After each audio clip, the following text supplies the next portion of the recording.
be friends.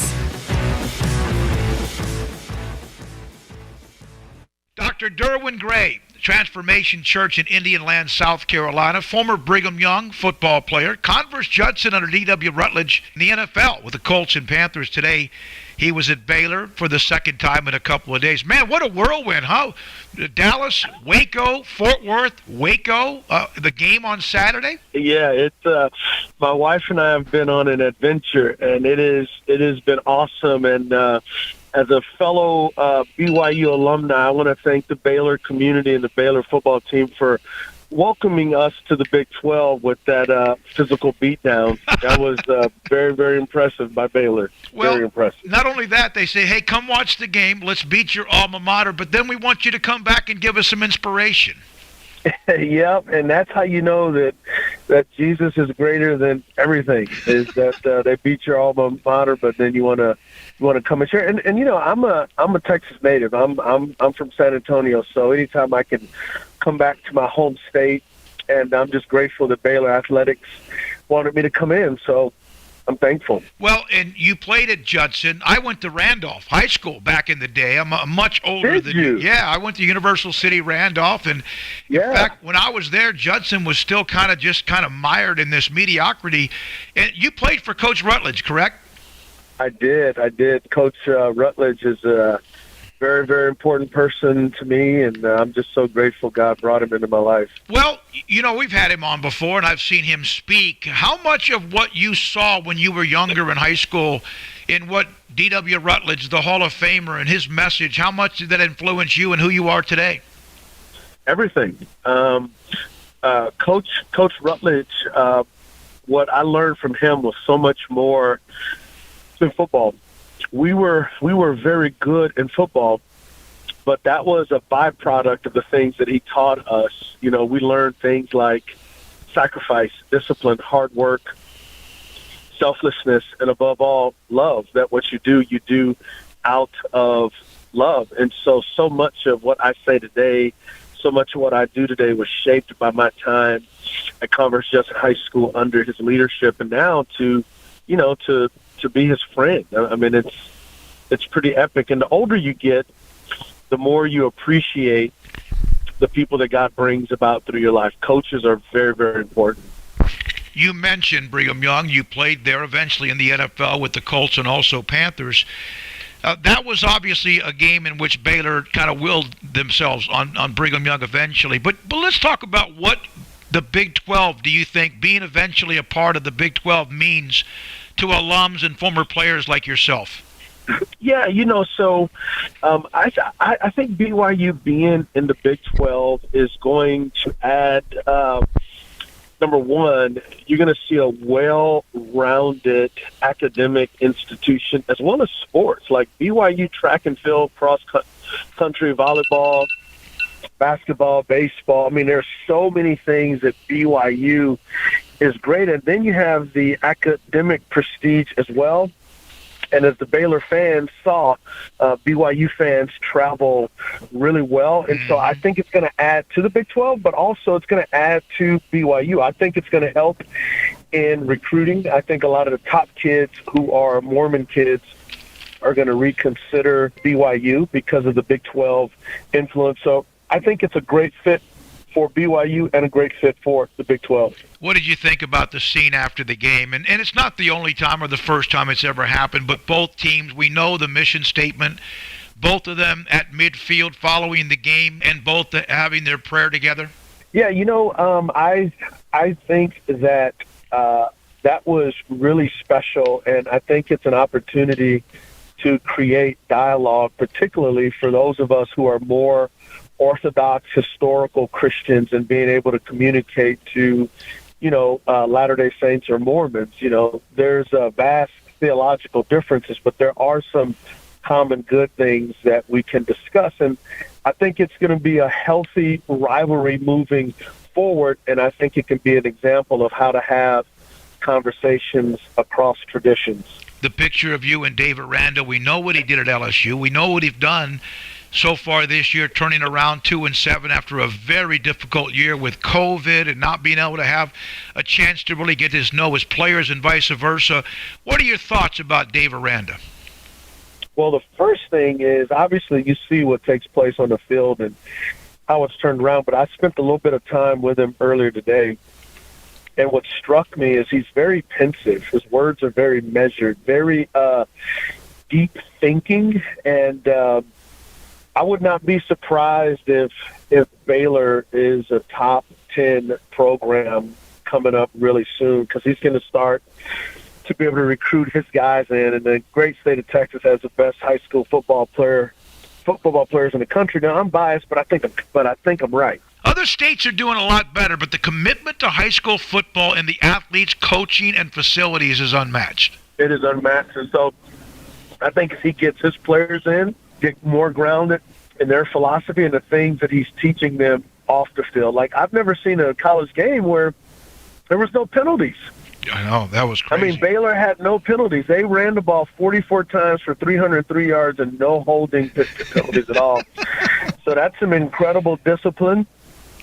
And, I think the Baylor fans have something to look forward to. I think the big thing is going to be trying to keep him, because everybody's going to be throwing money at him.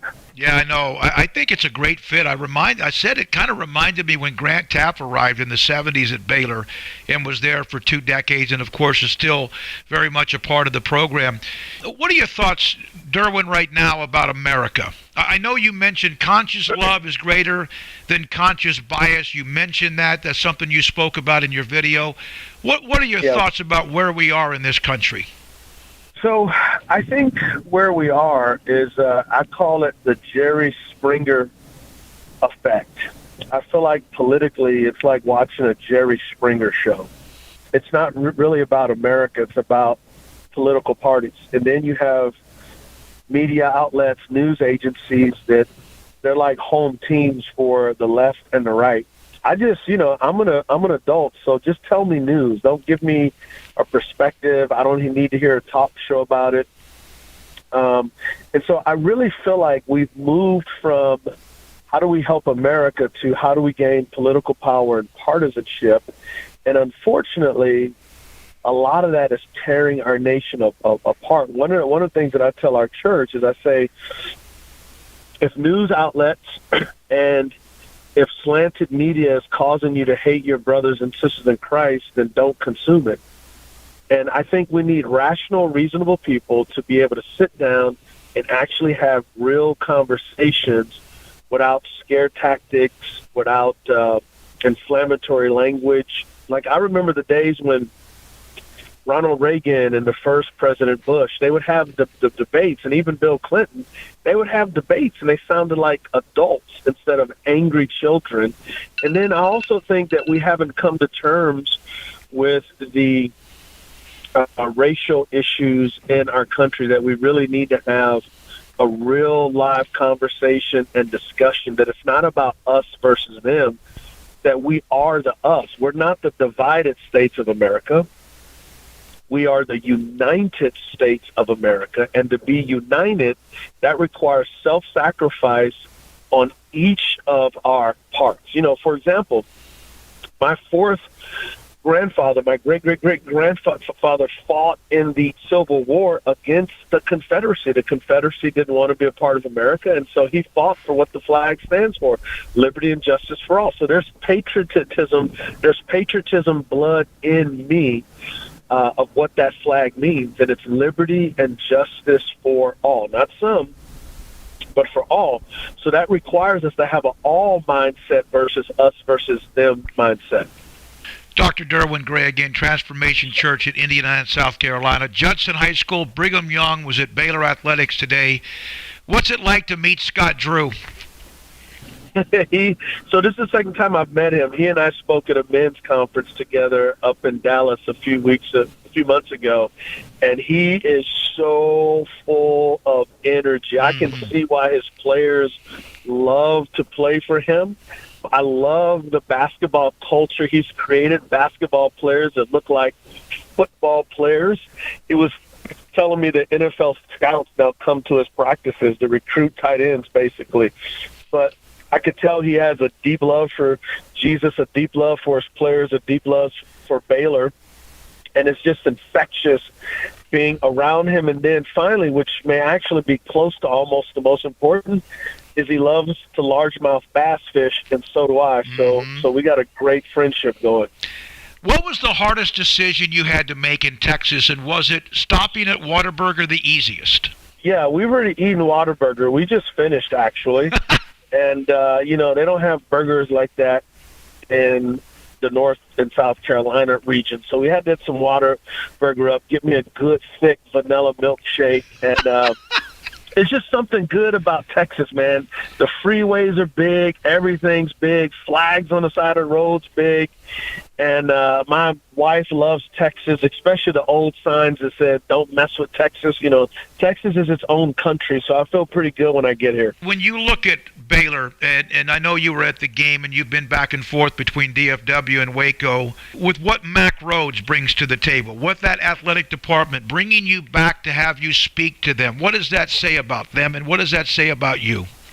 I was thoroughly impressed being in Texas and saying, hey, we want to bring you in to talk about unconscious bias, that we really want to make a difference. That's a huge statement that says that they want to value not only the minority kids who come and play sports there, but also for majority culture people too, that when we learn that we have blind spots, it helps us to see. The goal is to grow in our capacity to be a human. And another way to say that is what Jesus said, love God, love your neighbor as yourself. When we do that, by God's grace, we become the best version of ourselves. And so for Baylor to take this huge step, it's controversial, it's difficult, but over the years, God has taught me how to navigate those types of things to be able to present a message that people can hear, receive, and go act on it. And so for my wife and I, we've prayed about this for 20 years. We want to spend our lives teaching people how to love.